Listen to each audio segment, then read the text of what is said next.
আসসালামু আলাইকুম। কি অবস্থা সবার? হাজিপাড়া থেকে বটতলী পর্যন্ত যারা আমার পেজের মধ্যে সংযুক্ত আছেন, আজকের ভিডিওটা তাদের জন্য। যদি ভিডিওটি আপনার ভালো লেগে থাকে তাহলে অবশ্যই ভিডিওটি শেয়ার করবেন। হাজিপাড়া থেকে বটতলী পর্যন্ত যারা দেশের বাইরে আছেন তাদের রিকোয়েস্টে এই ভিডিওটি করা, আর তাদেরকে দেখানোর জন্যই আজকে আমি এদিকে মুভ করেছি। এই প্রথম আমি এই পর্যন্ত আসলাম ভিডিও করতে। দেখা যাক সামনে কতটুকু পর্যন্ত যাওয়া যায়। তার পাশাপাশি লক্ষ্মীপুর মহাসড়কের কাজের কি অবস্থা সেই বিষয়টাও আপনারা দেখতে পারবেন। চন্দ্রগঞ্জ সাদারগড় থেকে শুরু হওয়া লক্ষ্মীপুর মহাসড়কের কাজ হাজিপাড়া পর্যন্ত চলমান আছে।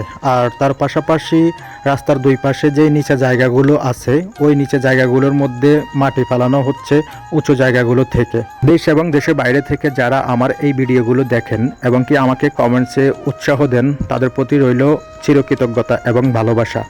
অনেক সময় আমার দূর প্রবাস থেকে ভাইগুলো রিকোয়েস্ট করে বিভিন্ন জায়গার ভিডিও করার জন্য, কিন্তু দেখা যাচ্ছে সময় সাপেক্ষে অনুযায়ী ভিডিওগুলো করতে পারি না। আর রমজান মাস আসতে আসতেই রমজান মাস শেষ হয়ে গেছে।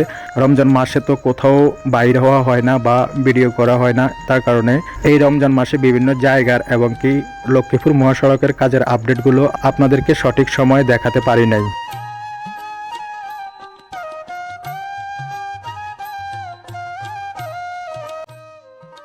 বিগত 17 বছর আমাদের লক্ষ্মীপুরে যাতায়াতের কোনো উন্নয়ন করা হয় নাই।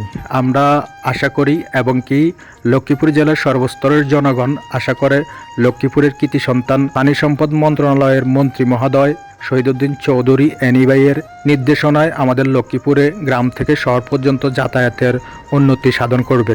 আমি এখন চলে এসেছি চরচিমিতা বাজারে। চরচিমিতা যারা দেশের বাইরে আছেন তারা এই ভিডিওটি শেয়ার করে আপনার টাইমলাইনে রেখে দিবেন, যাতে আপনার আরেকজন প্রবাসী ভাই ওনার গ্রামের পরিবেশটা দেখতে পায়। দীর্ঘদিন যারা দেশের বাইরে আছেন তারা হয়তোবা আপনার গ্রামের পরিবেশটা অনেক দিন পর্যন্ত দেখেন না, আর তাই আপনাদেরকে দেখানোর জন্য আজকের এই ভিডিওটি। দূর প্রবাস থেকে অনেক ভাই আমাকে প্রশ্ন করে, আমি শুধু চন্দ্রগঞ্জ বাজারের ভিডিওগুলো করি আর চন্দ্রগঞ্জের আশেপাশের ভিডিওগুলো কেন করি না, বা চন্দ্রগঞ্জের বাহিরের ভিডিওগুলো কেন করি না। তো সবসময় চেষ্টা করব চন্দ্রগঞ্জের বাইরে যেসব জায়গাগুলো আছে ওই সব জায়গাগুলো দেখানোর জন্য। অনেক ভাই আমাকে মেসেজ করে অথবা কমেন্টসের মাধ্যমে বিভিন্ন জায়গার কথা বলে, আসলে সব জায়গা আমি চিনি না বিদায় ভিডিওগুলো করতে পারি না। চলার পথে যে জায়গাগুলোতে যাওয়া হয় ওই জায়গাগুলোর ভিডিও আপনাদেরকে দেখানো হয়। আর বিশেষ করে অনেক সময় অনেক ভাই রিকোয়েস্ট করে যে জায়গাগুলো আমি চিনি ওই জায়গাগুলোর ভিডিও আপনাদেরকে পরবর্তী সময় দেখাই।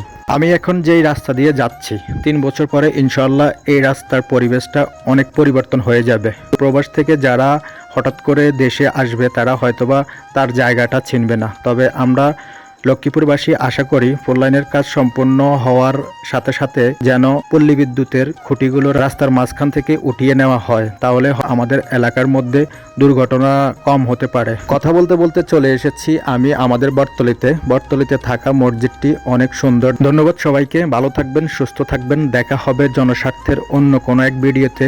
সে পর্যন্ত ভালো থাকুন। আসসালামু আলাইকুম, আল্লাহ হাফেজ।